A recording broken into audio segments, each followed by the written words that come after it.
Welcome to another edition of Motorsports Today, live on a Friday afternoon on our flagship radio home, 88.7 WRSU FM New Brunswick, online at WRSU.org. We're also live on TikTok Mondays from 7 to 8 p.m., and every episode always archived on YouTube, on Spotify, wherever you get your podcasts, Apple, iHeart, Amazon. You can find us on the web at motorsportstoday.net and follow us on the socials at Motorsports Today. I'm Kalegi, Adam Tropper, joining me here on this Friday afternoon ahead of the penultimate weekend of the 2025 NASCAR season, the cutoff race to determine who will be in the championship for trucks, Xfinity, and Cup this weekend at Martinsville Speedway. We've also got F1 as this championship battle continues to tighten after Max Verstappen's victory at COTA. More drama. We'll see how things shake out as the gap is down to 40 heading to the Mexican Grand Prix this weekend, and see if McLaren can finally clean up its act and if Oscar Piastri can avoid bleeding points to not only Verstappen but also his teammate Lando Norris. But there's been some news in the motorsports world since we were last in the air on Monday, so let's take you through what you might have missed with our pit stop.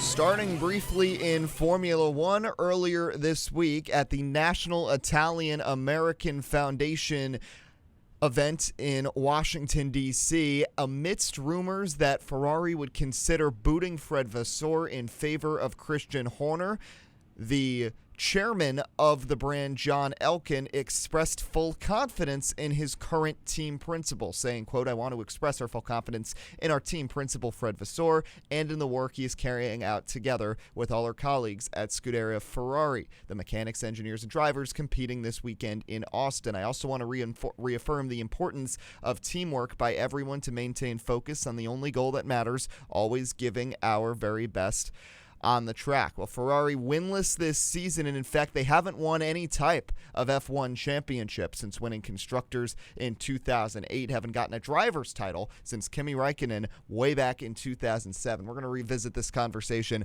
later in the show. NASCAR silly season news. Spire has finalized its driver lineup for 2026. The team announcing on Wednesday that veteran Daniel Suarez will replace Justin Haley in the number 7 Chevrolet, teaming up with Carson Hocevar and Michael McDowell. It'll mark the 5th stop in Suarez' now 9-year NASCAR Cup Series career. The former Xfinity Series champion started at Joe Gibbs, then went to Stewart Haas Racing and Gaunt Brothers Racing for a year each, has spent the last 4 seasons at Trackhouse, but will be replaced by Connor Zilisch with the team in 2026, and obviously now slides his way over to the operation at Spire.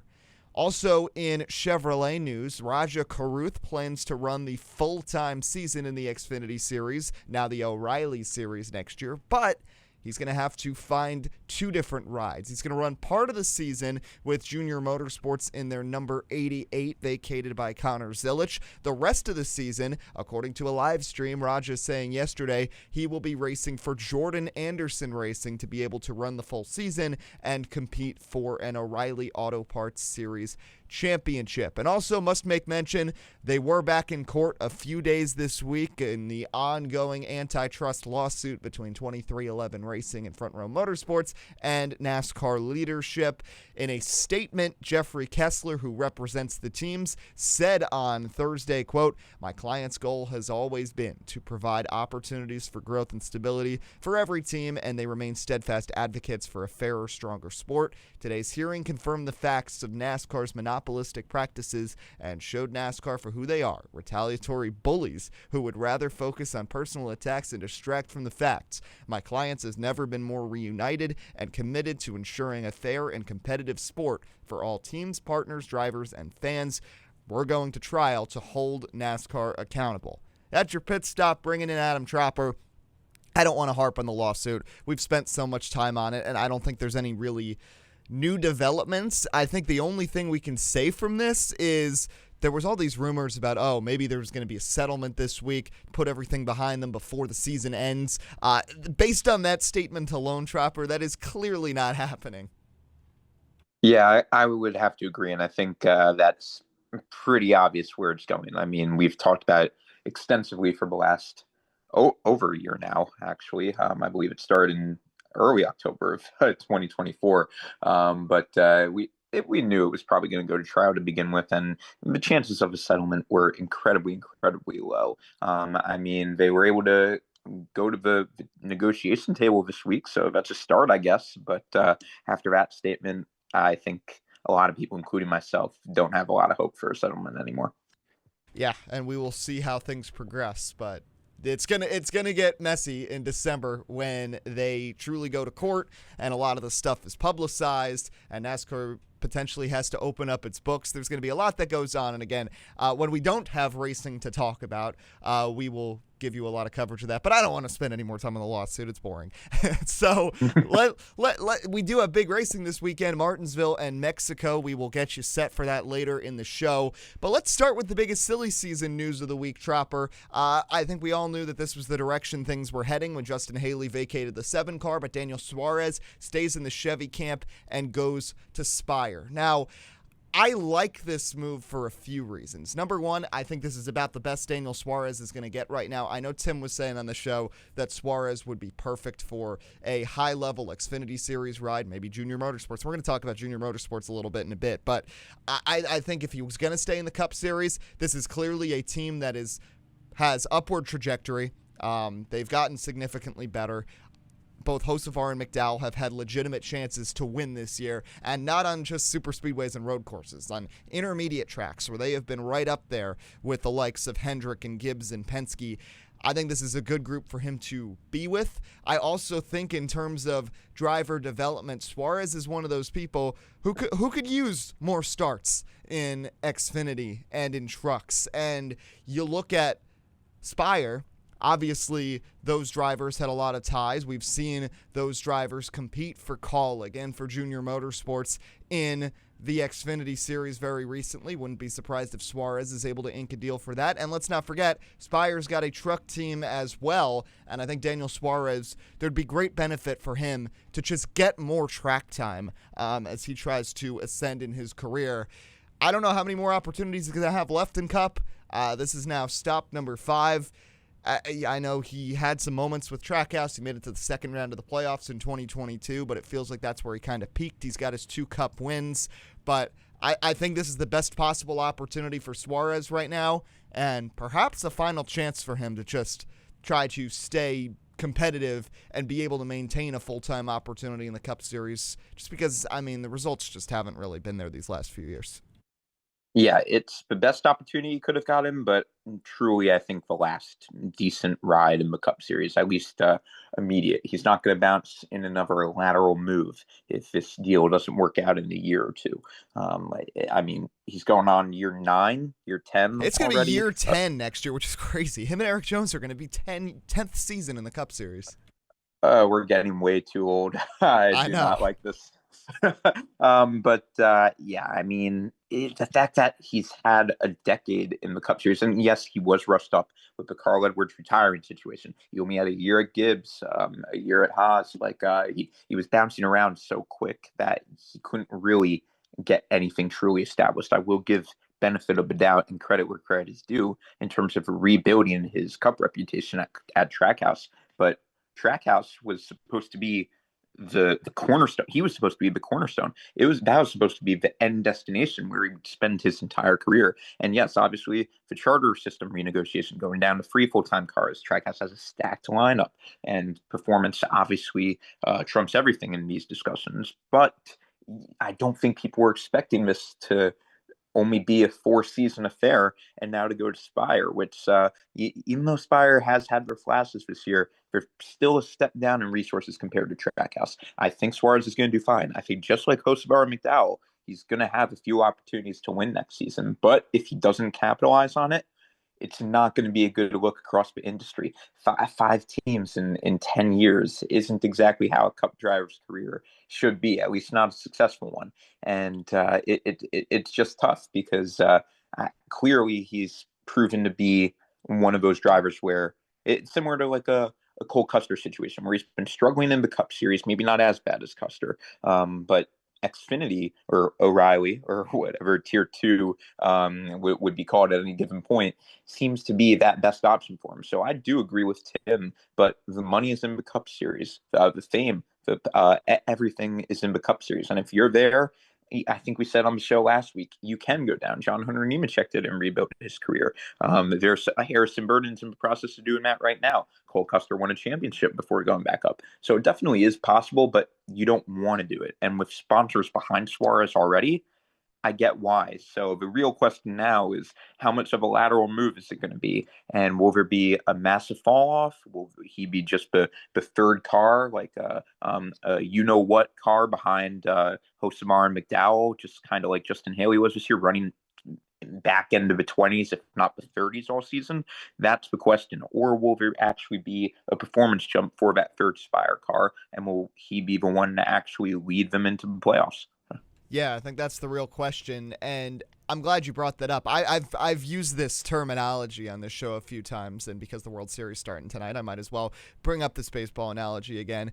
Quadruple A drivers. That it's very similar to, people talk about this.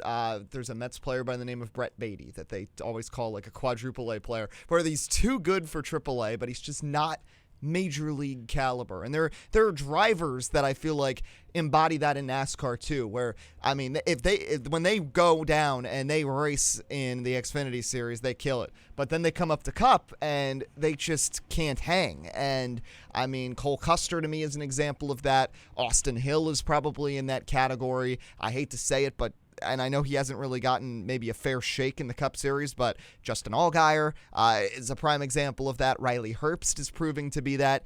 And Daniel Suarez, I hate to say, is starting to teeter on that level. I still think he's better than those other drivers, but not by much. I mean, this is a guy who couldn't qualify for the Daytona 500, was running for Gaunt Brothers, really struggled that one season with Haas, and that was before SHR really took its step back. So hopefully Spire is an opportunity for Suarez to revitalize his career. Obviously, as an international driver, he's very important for NASCAR to have, and he's had some moments, and he's a very popular driver too. So wishing the best for Suarez, but he gets his opportunity with Spire, and a very interesting lineup for Spire as they continue to try to keep the upward trajectory going in 2026 with Suarez, Hocevar, and McDowell. Well, let's take a break. When we come back, I'll turn this into road rage because I don't really understand where Junior Motorsports' direction currently is right now, and it's got me a little worried about the future of both the Xfinity and Truck Series with the way these teams are put together.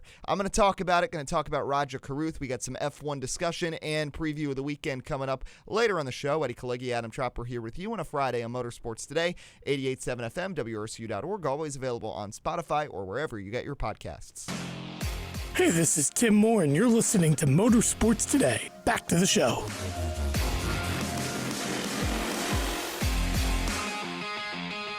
Back here live, Motorsports Today on a Friday with Adam Tropper. I'm Eddie Kalegi. Catch every episode live on TikTok Monday 7 to 8 p.m. Fridays here on WRSU 12 to 1 p.m. So the other bit of off-season news that came about is that Raja Caruth will indeed run a full season in the O'Reilly Auto Parts Series. It is going to be so hard for me on this show, Tropper, to not say Xfinity Series. I'm going to stick with Xfinity. You aren't the only one. I know. It's going to be a problem for everybody. It's become so ingratiated into my vocab of talking about that series. And that's how it was for me 10 years ago with the Nationwide Series. So I'll figure it out. But anyway, in the secondary series next season, Raja Caruth is going to be running the full schedule. But he's got to split it between two teams. He's going to be running part of the year for Junior Motorsports and part of the year for Jordan Anderson Racing.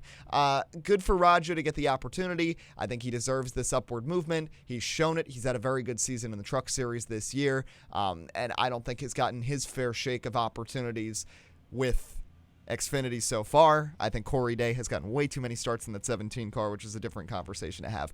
But it brings up something, because we were discussing this in our group chat, and as these pieces and these chips and these different things come about, it's starting to become apparent that there are only going to be two full-time drivers for Junior Motorsports next year. Justin Allgaier and Sammy Smith returning to the 7 and the 8 because Carson Kvapil doesn't have enough funding and has to split the season with Connor Zilisch. The 9 car is going to be treated the same way it has been this year, as a part-time entry with a mix of drivers, including some from the Cup Series. And then you have this 88 that Raja Caruth can't even run the full season. And this paired with a lot of people speculating, and I was watching Door Bumper Clear when they had Jimmy Spencer on, and Freddie Kraft was referencing that it seems like Corey Heim, who has 10 wins in the Truck Series this year, and should get a chance, doesn't even have full-time plans right now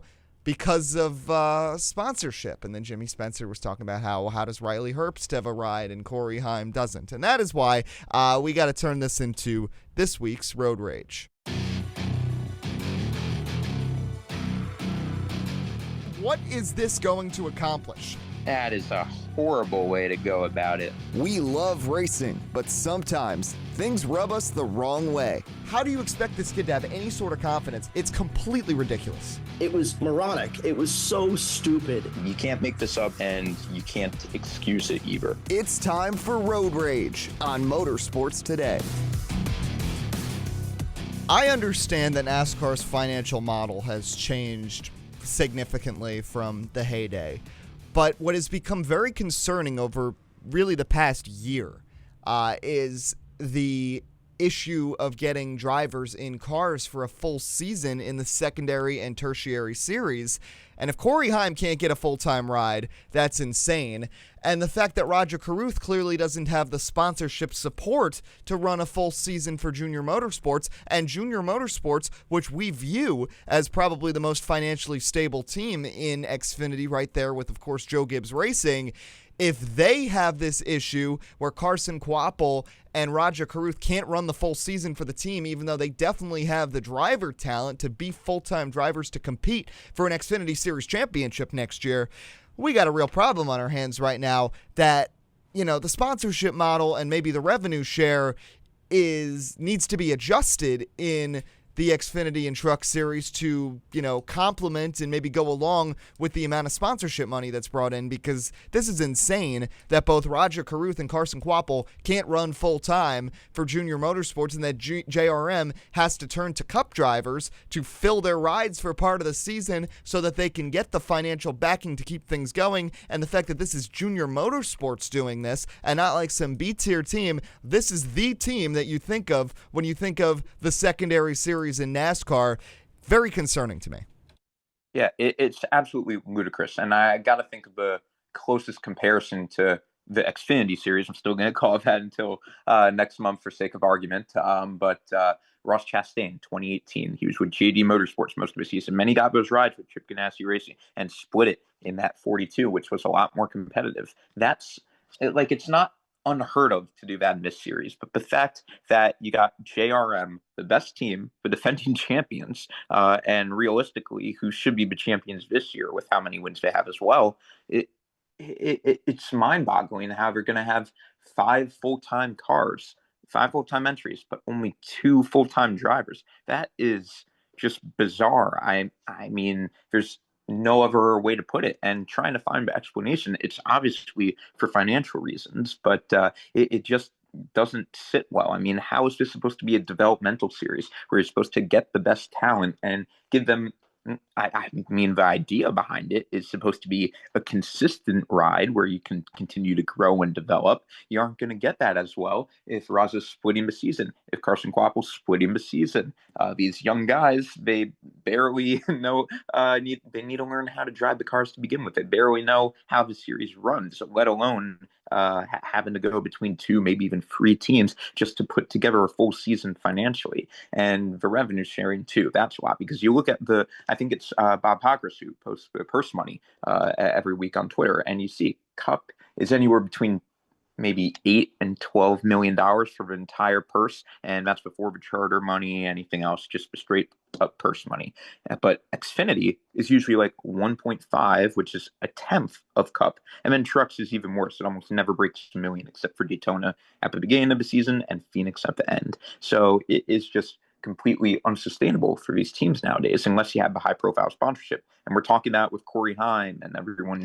The top drivers can't get the best sponsorship because it's so expensive now, especially when you aren't in the Cup Series. It doesn't make sense half the time to run a competitive team anymore. And we look at the Truck Series in 2023. The 2 biggest and arguably most competitive teams, KBM, Kyle Busch Motorsports, and GMS, both of them were gone within the span of one off season. And do I think the Truck Series has recovered a little bit in terms of competitive entries? Yes, but we thought that was going to be the catastrophic end of the Truck Series, and now it seems like that's trickling into Xfinity.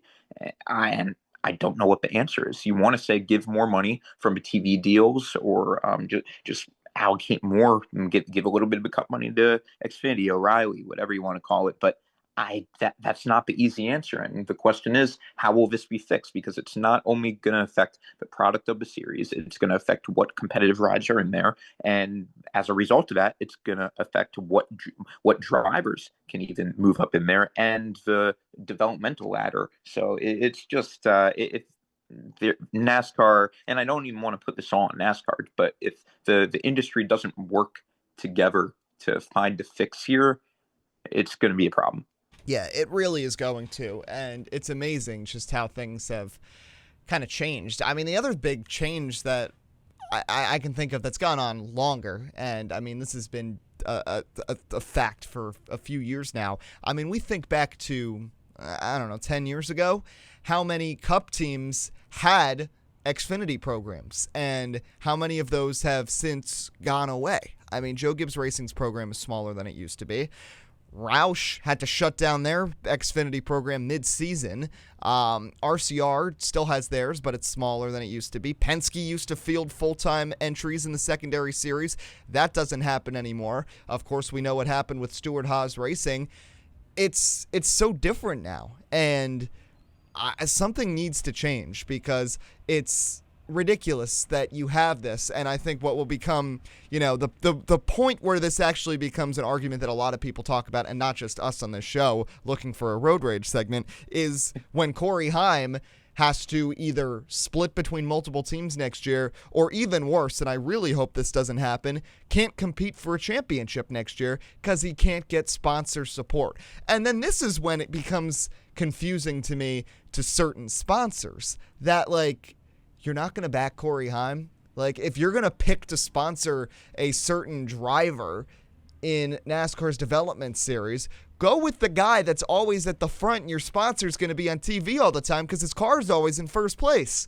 I don't get it. And I know that there's some of the reasons for sponsors, there's agreements that date years, and then there's also the family ties. And I mean, just an example that just frustrates me, and I hate to single out a driver, but the fact that Chris Wright continues to get opportunities in funded rides because he's got financial backing when he is a terrible driver is just a prime example of what's the problem here. I mean, I was watching the truck race at Dega last week, and all of a sudden Chris Wright's back running for McAnally, which is now one of the better funded teams in the Truck Series. What are we doing here?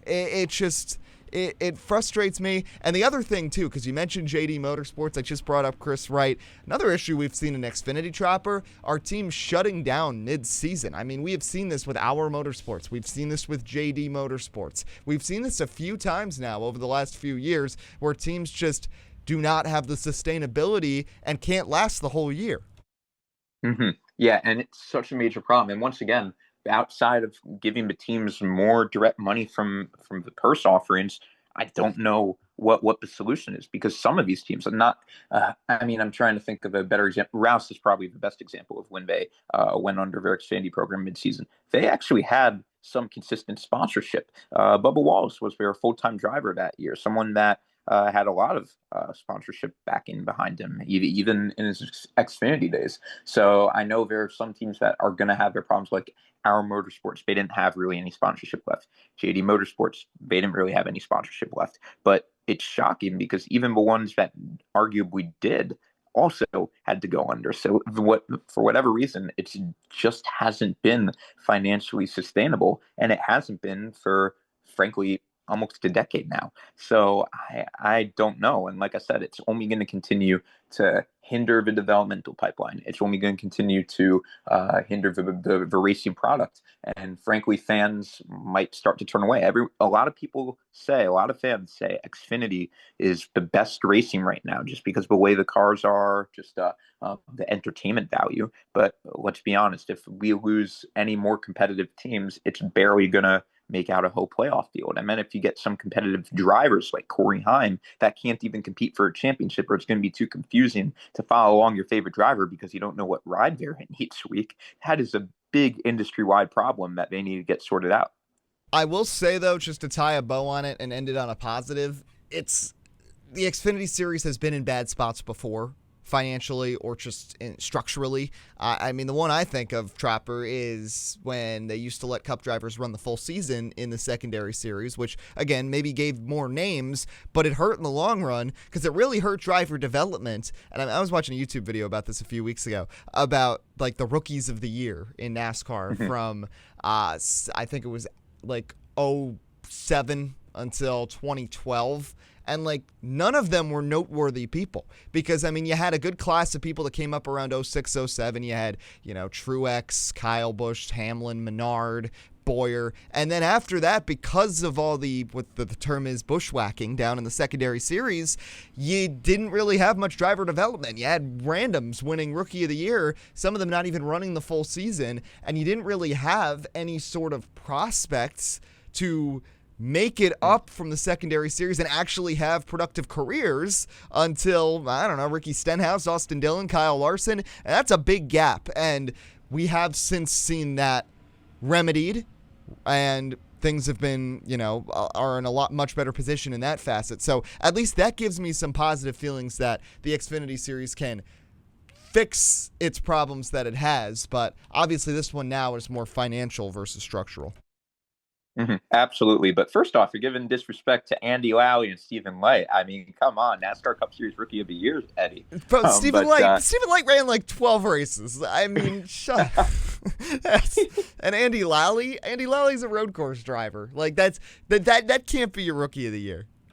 Yeah, but stats don't lie. But the fact that was the case, all jokes aside, is obviously concerning. You had underfunded drivers. You had drivers that, frankly, didn't even show too many great flashes in the lower series, just being thrusted in to scrape together any races, and just from the lack of competition.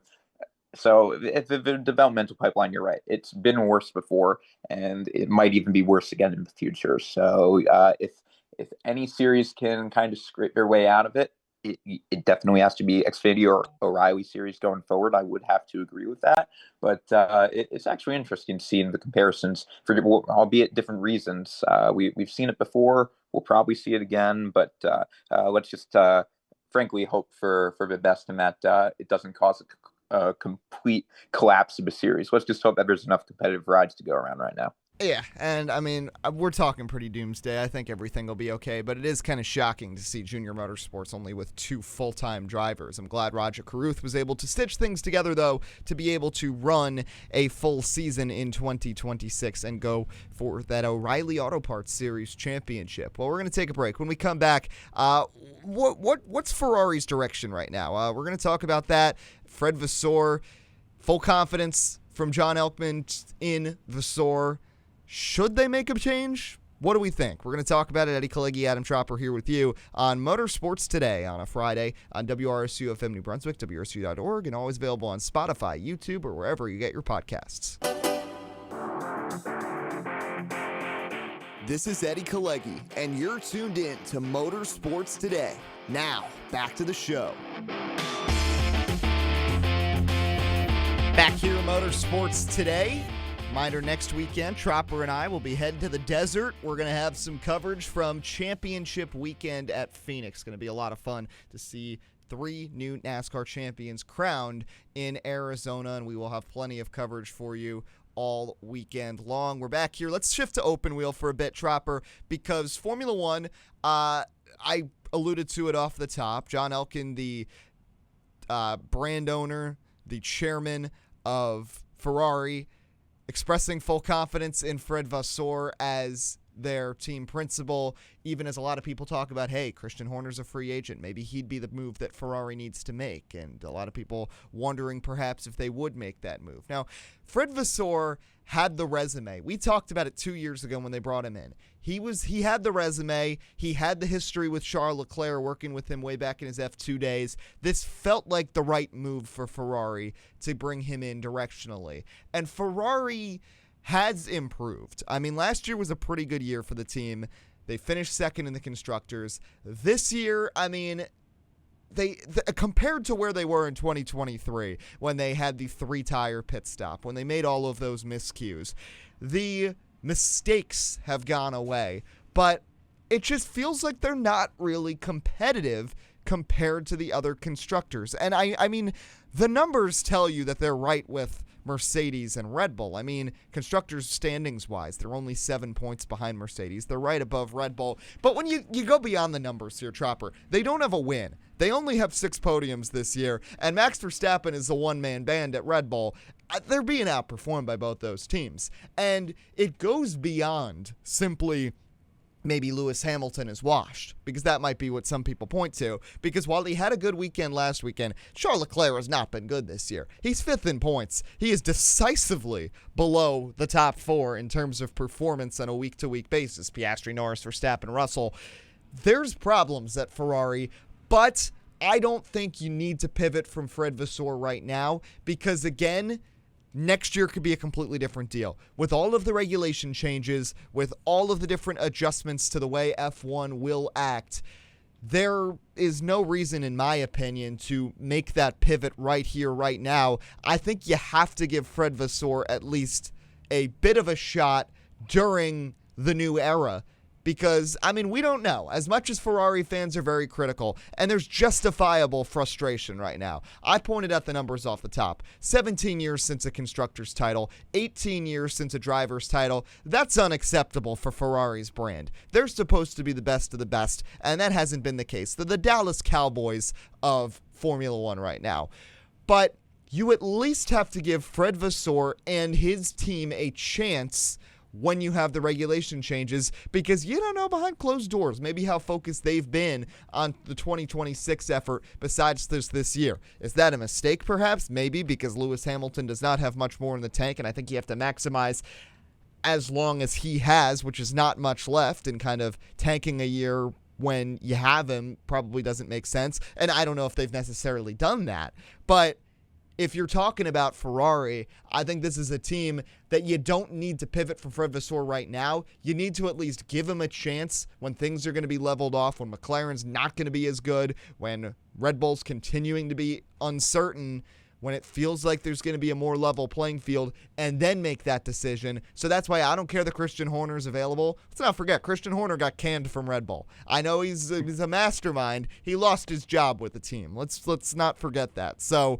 I don't think there's any reason for Ferrari to make personnel changes right now. I think you got to see what you have next year and then go from there. Mm-hmm. I think that's the best way you can go about it. And remember this, he's only been at the helm of Ferrari for 2 seasons. So it's hard to be pessimistic when you said it already, just how big of an improvement the entire team has just seen structurally in the last 2.5 years since he's taken over. So you really can't argue with it. And obviously with the regulation changes and the theoretical clean slate that you're going to have with 2 good drivers. I mean, Lewis Hamilton is obviously running out of years, but Charles Leclerc is still, I think he still has potential to be one of the best. And it's kind of just like, I don't know what else to add, because it really is just, we'll see where it goes. But yeah, I don't think they need any more drastic changes right now. They finally have kind of that foundation that you need, at least from the leadership side. And there's no reason to bring in, although Christian Horner could do a lot of good. You think risk versus reward, but that is a lot of risk. And bringing on someone that got fired from your team midway through a season with a lot of baggage, and it would just add a lot of cameras and a lot of controversy to a team that's just trying to put their head down and perform. So it's just not worth it, in my opinion. And that seems to be the way they're going, and we'll see whether how that plays out in another year or two. If, say, the regulation changes end up becoming an absolute disaster for Ferrari, then it's time to maybe look at where things are going again. But right now, I think it's a little bit too soon to do anything drastic. And I think the other problem with this team, and I just got to say it, might be Charles Leclerc. And I know I have been very high on Charles Leclerc at times on this show in the past, but I've kind of had a revelation on him, because I feel like Leclerc, as a driver is not performing to the level that he should. Let's not forget, before everything started with Lando Norris and everybody talking about, oh, he qualifies well and he can't finish races well last year, that used to be the characterization of Charles Leclerc. But now, he's not even qualifying well. Yes, he has his moments. Yes, he has 6 podiums this season. And yes, he looked really good last week, competing with Lando Norris for second throughout the U.S. Grand Prix. But Charles Leclerc has just not been to the caliber that a lot of people expected him to. And I said this before, I'll say it again, as Oscar Piastri shows up, is in year 3 of his career, and continues to look so much better, it only makes Charles Leclerc look worse, because it felt like maybe this was an opportunity for Leclerc to step up when Max Verstappen and Red Bull took a step back. Obviously, they're taking a step forward right now.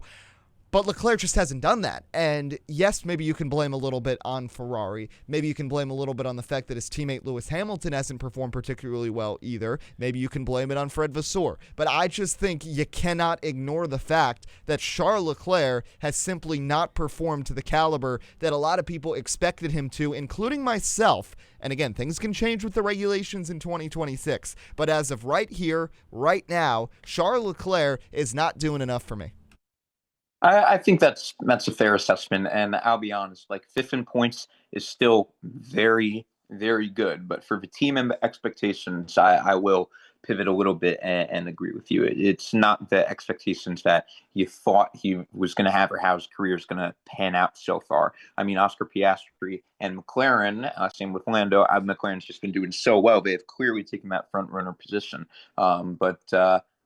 I don't know. I mean, like, I understand what you're saying, but I still, maybe I just have a little bit too much optimism for Ferrari still. But I feel like if they're the best car, Leclerc could still be in that world champion conversation. I don't know how much of it. Obviously, you got to put a good amount of performance-related issues on the drivers. Yes, some of it's going to be the car. Some of it, obviously, is going to be the team and things out of the driver's control. And you got to bear that responsibility. But at the same time, I don't know. I just find it a bit hard to put all the blame on him right now.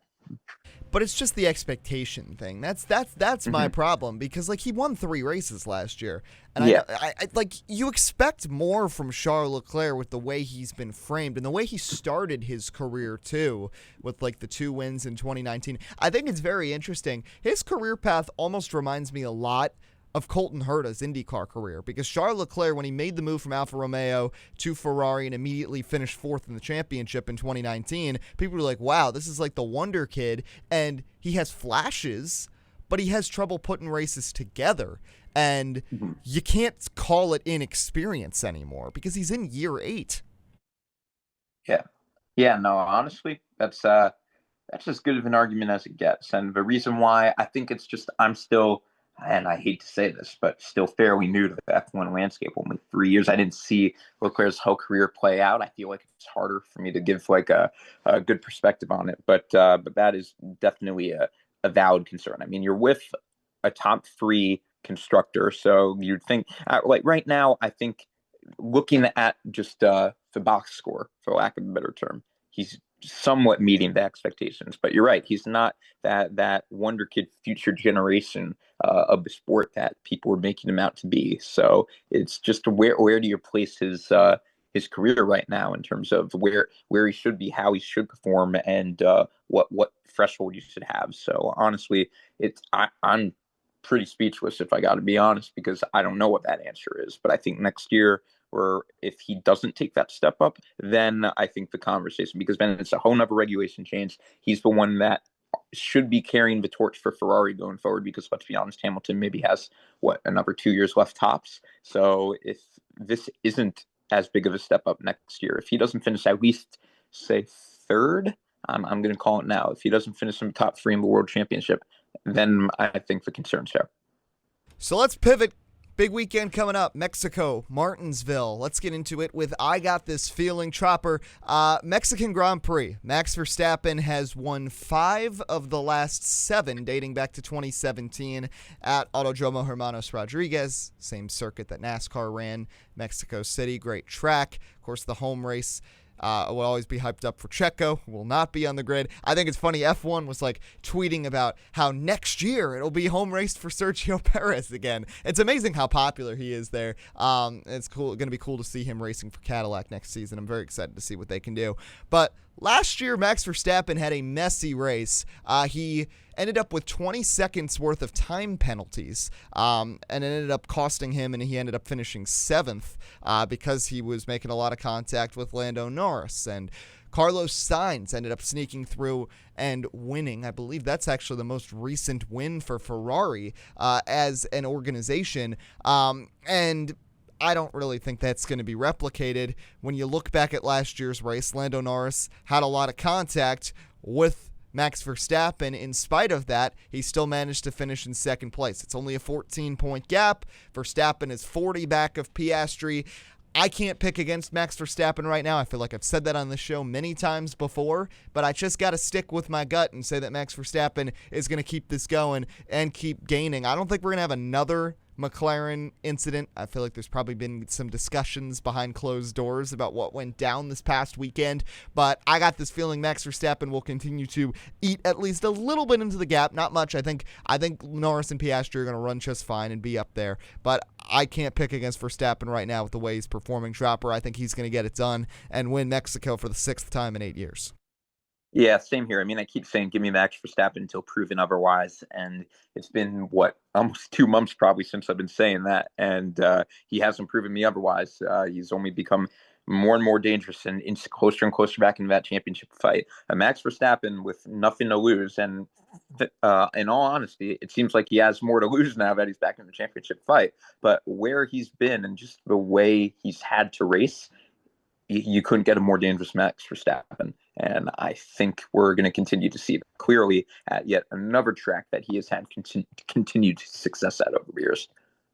So how about NASCAR? Let's get into it for these last 10 minutes or so. Martinsville, last year we all know what happened. A lot of controversy. Christopher Bell tried to do the Hail Melon move, which NASCAR made illegal. They penalized him. They didn't penalize William Byron, even though he had the convoy of Austin Dillon and Ross Chastain blocking for him in a Chevy Alliance. And what they did instead was penalize Austin Dillon and Ross Chastain and Bubba Wallace, who, remember, just went really slow the last 5 laps to go a lap down and try to get Bell another position.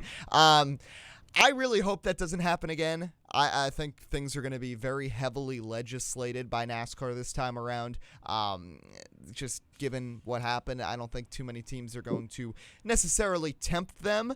But the one thing I will say, given the way the points are right now, I know some people were saying, oh, it's not going to end up being a points battle. It certainly could, because the 4 drivers that are 30-plus points out right now have all won at Martinsville before, and you don't think Penske and Hendrick are going to put their best possible foot forward. I think one of those 4 is probably going to be in the mix to win this race, and if that happens, Tropper, then it's a points battle between Kyle Larson and Christopher Bell, who are only 1 point apart right now. That's the, I don't want to say the beauty of this system, because the system is certainly not beautiful, but that at least is what this creates by the winning in, because you can have a 37-point gap if you're Larson, a 36-point gap if you're Christopher Bell. Someone below that cut line wins, which becomes increasingly possible as you get deeper in because you're with the best of the best in the final 8.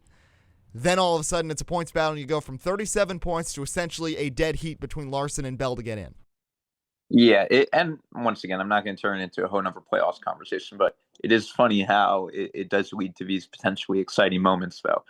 So a little bit of devil's advocate there, but at the same time, I mean, hopefully we don't see what we saw of last year. I think the chances of that are going to be incredibly rare, but realistically, I think it's going to be a clean race, as clean as it can be for a cutoff short track. And really, it's just going from there. I mean, you look at all the guys below the cut line, and we've been saying it for weeks on end. But I mean, I'm looking at Penske guys. I mean, Ryan Blaney especially, but even Joey Logano too. Both of them are so good at that track in the fall race, the flat tracks. Penske is.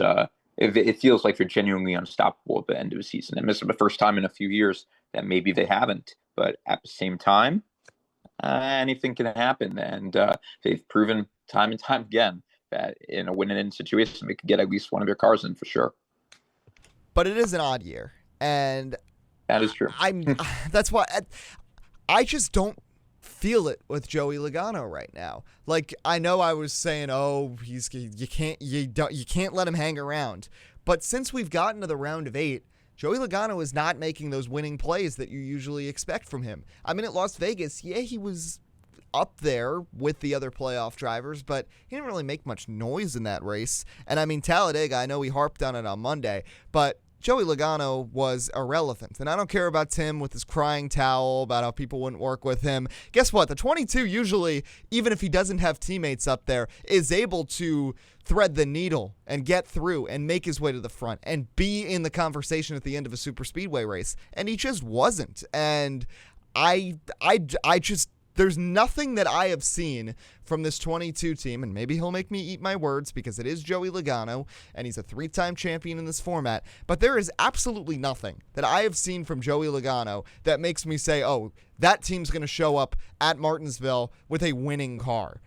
I could see it with Blaney. I could definitely see it with Blaney, but I just don't see a world where Joey Logano shows up on Sunday and that 22 car is in position to win unless we get late cautions, strategy. He's able to fuel save, which is how he was able to win Nashville last year, and he bump and runs his way to a win. To me, that's the only path. I would be floored if we're watching this unfold tomorrow in qualifying, and Logano puts it up in the top 5, gets his way to the front on speed, and suddenly it's Joey Logano's race to lose.